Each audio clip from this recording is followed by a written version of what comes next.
Hi friends, welcome to my channel, Unsettling Stories. As always, I have brought another horror story for you today. This story is from a friend of mine. When he told me this story, I was quite startled. So, let's listen to this story in his own words. Before we start the story, turn off your lights and close your doors, and get ready to listen to this terrifying story. Let's start. Shadow at the Asylum, true story. I knew that working in a mental hospital built in the 1800s would be scary. That is one of the reasons I applied, apart from my want to care for people. There was a new hospital built on the same grounds just after I started, and all the patients had been moved down there, so the old building stood empty. I would park next to the entrance of the old hospital because I loved looking at the architecture, especially when walking to my car after my shift. I worked second shift, and by the time I would gather my things and walk out to my car, it would be midnight. Usually, I would leave my things in my car and go walk around the old building, looking for anything. One night, I found what I was looking for. I walked up the mossy stone steps that led to the huge wooden doors of the main building. I thought about how much I missed walking through those heavy doors with the stained glass windows. Since everyone had moved to the new building, rumor was that the doors had been locked and chained shut. I did my usual route, walking outside the ground floor windows, looking into the ones where the lights had been left on. These windows were small, just a bit bigger than your usual basement window, and were situated on the main hall. On the side of this ward, however, were huge windows looking out at the farmlands. You could see into the hall and could see where the rooms were, but there were no windows in the rooms. I made my way towards the old adolescent unit, thinking of a story I read in a book about this hospital. The book was written by a retired nurse who had worked third shift here her entire career. The story was about two adolescent twins that had been admitted to the hospital and had died within minutes of each other with no explanation. As I was about to turn around and head back, I heard what sounded like laughter. I looked around, thinking maybe it was someone walking to their car or driving past, but I did not see anyone. I shrugged it off and kept walking back to the main steps. I took a deep breath in, filling my lungs with the night air. I could smell the rain that had been falling not an hour prior, as well as the old building smell of the hospital. It was quiet and peaceful. I could hear the traffic from the road out front, the water splashing on the road as the cars drove out. I made it to the steps and turned around at the top of them to admire the building one last time before heading home. The fog was coming down over the big white dome that stood at the center of the hospital. The big ancient oaks that stood out front gave the place a very homey touch and reminded everyone that we were in the mountains of North Carolina. I was looking at how tall the windows were on the second and third floor when I thought I saw a shadow pass by a light in my peripheral vision. I turned my head to see who it was and realized that the movement had come from a window on the adolescent ward. I stared a while longer, seeing if there was an animal or a person, but I saw nothing. I took a few steps closer and was stopped in my tracks when I saw a very tall, fast shadow pass by a light in the hallway. My breath left my body and my hair stood on end. My heart felt like it dropped to my stomach. I closed my eyes and took another deep breath. When I opened them, the shadow was now standing in the window, looking at me. Suddenly, a voice called out to me. "Hey Samantha." I jumped and spun around, expecting to be attacked by something, but I was met with the friendly face of my coworker Josh. I greeted him and he seemed to notice that I was surprised. "Looking for ghosts again?" he asked. "Yeah, just doing my nightly routine." "Hey, do you know if the doors to the main building are locked?" I asked, trying to calm myself down. Josh set his coffee cup on the hood of his car and walked to the bottom of the steps. "The main doors are locked, but there is a way to get in. If you go around the back of the medical wing, there is a small wooden door that is kept unlocked." "I don't know why, and you didn't hear that from me," he said as he looked over his shoulder to make sure no one was within earshot.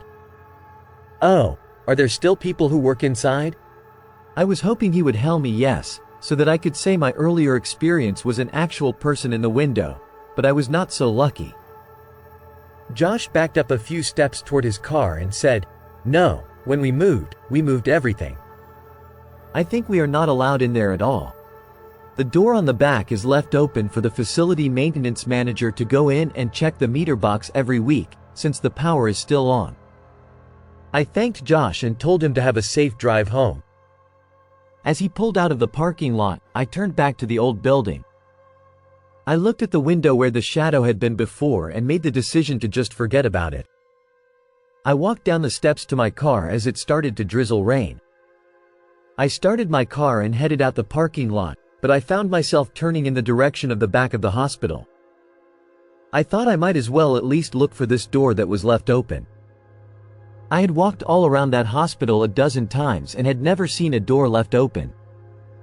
I pulled up to the spot Josh had mentioned, and to my disbelief I saw a door with a cinder block keeping it ajar. There was not light coming from the door, but I could see that it was open. I put my car in park and sat there for a few minutes trying to decide if I was crazy enough to go in. After a few more minutes I grabbed my pen light and my cell phone, as well as my work keys, and walked to the door. As I was approaching the door, I turned my pen light on and realized that while convenient for checking pupil dilation after a head injury, it was useless as a flashlight.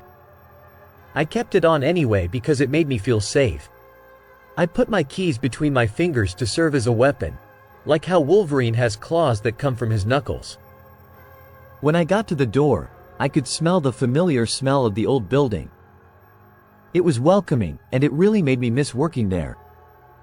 The new building just did not have the same feel to it. I took another breath and put my hat on the door handle. I froze. What was I going in there to find? Did I really want to do this? Should I call Josh and have him come back and go with me? I moved away from the door and shook my head. I had to do this. I considered myself a huge fan of paranormal activity. I watched all the creepy, scary movies, went to all the haunted houses, and listened to podcasts about walking through abandoned hospitals late at night. I had to find out what was going on down on the adolescent ward. I went back to the door and flung it open. As soon as I stepped inside, I pointed my pen light up at the ceiling so it would illuminate more. It allowed me to see about 4 feet in front of me clear as day. Anything beyond that was a fog. I found myself in the back of the medical ward, where they used to bring the trash out from. I looked to my left to see a door labeled meter box, with another cinder block wedged in it. At least the maintenance guy didn't have to go far. I made my way to the front of the unit, not wasting any time reminiscing on old days spent on this ward. I hated working the medical ward because of one patient that was awfully hard to deal with. I went to open the door to get off the unit when I remembered that it had to have a key. Every door in this facility had to always remain locked to keep the patients inside. It seems cruel, but until you work in psych, you don't know. They had taken our skeleton key when we moved to prevent us from getting in here, but the ward keys were different from the ones that let you in the building. I took my keys out of my hand and found my ward key. I stuck it in the door, and it turned with a satisfying click signaling that it was unlocked. It opened with a big pull and made the most awful noise you could imagine hearing inside an abandoned asylum late at night. The hair on my arms raised and a cold chill went down my spine. I decided to leave the door open so I wouldn't have to unlock it again. After all, there were no patients to keep inside anymore. I knew that I needed to walk up the main hall, by the front door in the main building, and down the stairs to get to where I had seen the shadow. I made my way to the main building, leaving the doors unlocked and wedged open. Lights were left on from when we moved out, and I was grateful for that. I rounded the corner to the main doors where I could see out to where I had been standing earlier. I turned to my left where the huge spiral staircase was. It was made from cherry wood, painted white, and my favorite part of the old building. This staircase led to the geriatric wards on the 2nd floor and then the all-male wards on the 3rd floor. Behind this staircase was a small door leading to another set of steps that led you to the lower level of the hospital, the adolescent ward.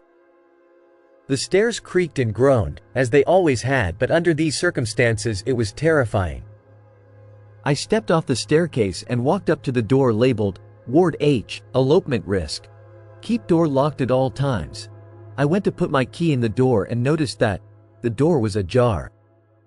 I pulled at the handle and it opened right up. The lights left on made it easy to see the entire hallway all the way up to the nurse's station, which was pitch black. There never was good lighting in there anyway. I walked in and with a naive amount of courage, started talking to the shadow I had seen. After a few hellos, I decided to walk down to where I had witnessed whatever it was. I had to round another corner to get the exact window, and as I did, I got extremely cold. I felt my heart drop to my stomach again and my goosebumps returned. I stood there looking at the window about 30 feet in front of me. I took a few deep breaths and called out again. Nothing. I gained some more courage and decided to walk up. Every step my feet felt heavier and heavier. My breath shuddered and my heart rate was increasing. I could feel my hands shaking. I stood in front of the window looking around. My eyes landed on the door that was across from this window. The name tag on this door read, Tip. I remembered this patient well. Tip was a nickname given at admission because he would walk on his tiptoes all day long. He was taken home by his family not long after we moved into the new hospital. I opened the door slowly, then just stood there. I felt eyes on me, but not from in the room. From behind me. I swallowed hard and slowly turned to look over my shoulder. My hand gripped my keys tightly in preparation to swing at whatever was behind me, but when I looked, I saw nothing. My shoulders relaxed as I let out a sigh of relief, but this relaxation would be short-lived. As I turned back to the door, I hear laughter. The same laughter as before, except this time it was closer. A lot closer. My body went cold. I turned my head toward the direction of the sound where a floodlight was illuminating just 10 feet from where I stood. I saw the shadow at the end of the hall I had just walked down, looking out the window like it was doing before. It then turned toward me and, in an instant, lunged in my direction. I swung a perfect right hook but hit nothing. The shadow passed right through me, and as I spun around to see where it went, the door to Tip's room slammed shut. I ran. I ran as fast as I could through the hospital the same way I came in, all the way back to the medical unit. When I got to the door that led outside, I kicked the cinder block away from the door and slammed it shut. My back against the door, I slid down until I was sitting on the concrete platform. I stayed there a few minutes thinking about what has just happened.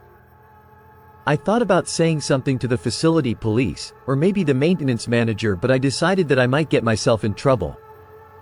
I wasn't supposed to be in there. That's why they had taken our skeleton key.